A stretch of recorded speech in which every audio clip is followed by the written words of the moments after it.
das obras e serviços de engenharia. As licitações de obras e serviços de engenharia devem respeitar especialmente as normas relativas à disposição final ambientalmente adequada dos resíduos sólidos gerados pelas obras contratadas, as normas relativas à disposição final ambientalmente adequada dos resíduos sólidos gerados pelas obras contratadas. Além disso, as licitações de obras e serviços de engenharia devem respeitar especialmente as normas relativas à mitigação por condicionantes e compensação ambiental que serão definidas no procedimento de licenciamento ambiental. Normas relativas à mitigação por condicionantes e compensação ambiental que serão definidas no procedimento de licenciamento ambiental. Além disso, as licitações de obras e serviços de engenharia devem respeitar especialmente as normas relativas à utilização de produtos, de equipamentos e de serviços que comprovadamente favoreçam a redução do consumo de energia e de recursos naturais. As licitações de obras e serviços de engenharia devem respeitar especialmente as normas relativas à utilização de produtos, de equipamentos e de serviços que comprovadamente favoreçam a redução do consumo de energia e de recursos naturais. Além disso, as licitações de obras e serviços de engenharia devem respeitar especialmente as normas relativas à avaliação de impacto de vizinhança na forma da legislação urbanística, as normas relativas à avaliação de impacto de vizinhança na forma da legislação urbanística. E as licitações de obras e serviços de engenharia devem respeitar especialmente as normas relativas à proteção do patrimônio histórico, cultural, arqueológico e imaterial, inclusive por meio da avaliação do impacto direto ou indireto causado pelas obras contratadas. Então, as licitações de obras e serviços de engenharia devem respeitar especialmente as normas relativas à proteção do patrimônio histórico, cultural, arqueológico e imaterial, inclusive por meio da avaliação do impacto direto ou indireto causado pelas obras contratadas. E, por fim, as licitações de obras e serviços de engenharia devem respeitar especialmente as normas relativas à acessibilidade para pessoas com deficiência ou com mobilidade reduzida, as normas relativas à acessibilidade para pessoas com deficiência ou com mobilidade reduzida. Na execução indireta de obras e serviços de engenharia, serão admitidos os seguintes regimes. Na execução indireta de obras e serviços de engenharia, serão admitidos os seguintes regimes de execução. 1. Empreitada por preço unitário. 2. Empreitada por preço global. 3. Empreitada integral.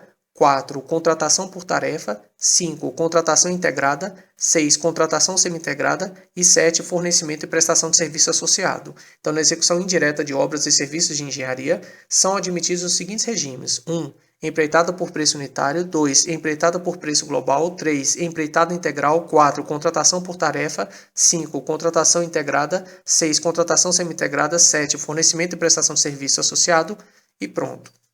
Então, são os seguintes regimes: empreitada por preço unitário, empreitada por preço global, empreitada integral, contratação por tarefa, contratação integrada, contratação semi-integrada, fornecimento e prestação de serviço associado. É vedada a realização de obras e serviços de engenharia sem projeto executivo, ressalvada a hipótese prevista no parágrafo 3º do artigo 18 desta lei.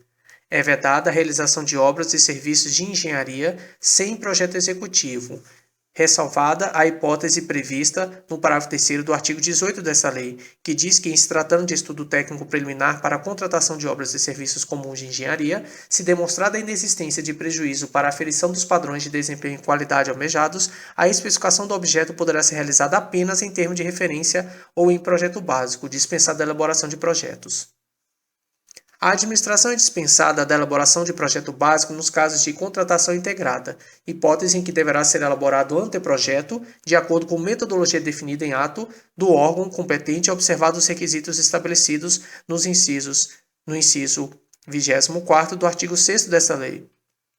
A administração é dispensada da elaboração de projeto básico nos casos de contratação integrada, hipótese em que deverá ser elaborado anteprojeto de acordo com metodologia, deverá ser elaborado anteprojeto de acordo com metodologia definida em ato do órgão competente, observados os requisitos estabelecidos no inciso 24º do artigo 6º desta lei, que diz: anteprojeto é a peça técnica com todos os subsídios necessários à elaboração do projeto básico, que deve conter no mínimo os seguintes elementos: a. demonstração justificativa do programa de necessidades, avaliação de demanda do público-alvo, motivação técnico-econômico-social do empreendimento, visão global dos investimentos e definições relacionadas ao nível de serviço desejado. B. Condições de solidez, de segurança e condições de durabilidade. C. Prazo de entrega. D. Estética do projeto arquitetônico, traçado geométrico e ou projeto da área de influência, quando cabível. E.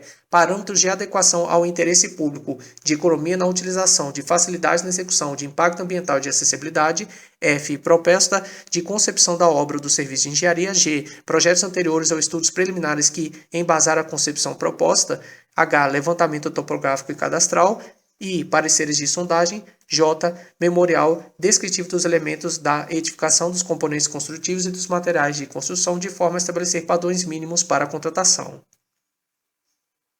Na contratação integrada, após a elaboração do projeto básico pelo contratado, o conjunto de desenhos, especificações, memoriais e cronograma físico-financeiro deverá ser submetido à aprovação da administração, que avaliará sua adequação em relação aos parâmetros definidos no edital e conformidade com as normas técnicas, vedadas alterações que reduzam a qualidade ou a vida útil do empreendimento e mantida a responsabilidade integral do contratado pelos riscos associados ao projeto básico. Na contratação integrada, após a elaboração do projeto básico pelo contratado, o conjunto de desenhos, especificações, memoriais e cronograma físico-financeiro deverá ser submetido à aprovação da administração, que avaliará sua adequação em relação aos parâmetros definidos no edital e conformidade com as normas técnicas, vedadas alterações que reduzam a qualidade ou a vida útil do empreendimento e mantida a responsabilidade integral do contratado pelos riscos associados ao projeto básico. Nos regimes de contratação integrada e semi-integrada, o edital e o contrato, sempre que for o caso, deverão prever as providências necessárias para a efetivação de desapropriação autorizada pelo poder público, bem como prever o responsável por cada fase do procedimento expropriatório, a responsabilidade pelo pagamento das indenizações devidas, prever a estimativa do valor a ser pago a título de indenização pelos bens expropriados, inclusive de custos correlatos, prever a distribuição objetiva de riscos entre as partes, incluído o risco pela diferença entre o custo da desapropriação e a estimativa de valor e pelos eventuais danos e prejuízos ocasionados por atraso na disponibilização dos bens expropriados e prever em nome de quem deverá ser promovido o registro de emissão provisória na posse e o registro de propriedade dos bens a serem desapropriados. Então, nos regimes de contratação integrada e semi-integrada, o edital e o contrato, sempre que for o caso, deverão prever as providências necessárias para a efetivação de desapropriação autorizada pelo poder público, bem como prever o responsável por cada fase do procedimento expropriatório, prever a responsabilidade pelo pagamento das indenizações devidas, prever a estimativa do valor a ser pago a título de indenização pelos bens expropriados, inclusive de custos correlatos, prever a distribuição objetiva de riscos entre as partes, incluído o risco pela diferença entre o custo da desapropriação e a estimativa de valor e pelos eventuais danos e prejuízos ocasionados por atraso na disponibilização dos bens expropriados e prevê em nome de quem deverá ser promovido o registro de emissão provisória na posse e o registro de propriedade dos bens a serem desapropriados. Na contratação semi-integrada e não na integrada. Na contratação semi-integrada, mediante prévia autorização da administração, o projeto básico poderá ser alterado, desde que demonstrada a superioridade das inovações propostas pelo contratado em termos de redução de custos, de aumento da qualidade, de redução do prazo da execução ou de facilidade de manutenção à operação, assumindo o contratado a responsabilidade integral pelos riscos associados à alteração do projeto básico. Então, na contratação semi-integrada e não na integrada, na semi-integrada, mediante prévia autorização da administração, o projeto básico poderá ser alterado desde que demonstrada a superioridade das inovações propostas pelo contratado em termos de redução de custos, de aumento da qualidade, de redução do prazo de execução ou de facilidade de manutenção à operação, assumindo o contratado a responsabilidade integral pelos riscos associados à alteração do projeto básico. A execução de cada etapa será obrigatoriamente precedida da conclusão e da aprovação pela autoridade competente dos trabalhos relativos às etapas anteriores. A execução de cada etapa será obrigatoriamente precedida da conclusão e da aprovação pela autoridade competente dos trabalhos relativos às etapas anteriores. Os regimes de execução a que se referem os incisos 2, 3, 4, 5 e 6 do caput desse artigo serão licitados por preço global e adotarão sistemática de medição e pagamento associada à execução de etapas do cronograma físico-financeiro vinculadas ao cumprimento de metas de resultado, vedada a adoção de sistemática de remuneração orientada por preços unitários ou referenciada pela execução de quantidades de itens unitários. Os regimes que eu vou citar agora, os regimes de execução que eu vou citar agora. Empreitada por preço global, empreitada integral, contratação por tarefa, contratação integrada e contratação semi-integrada. Então, eu excluí a empreitada por preço unitário e eu excluí o fornecimento e prestação de serviço associado.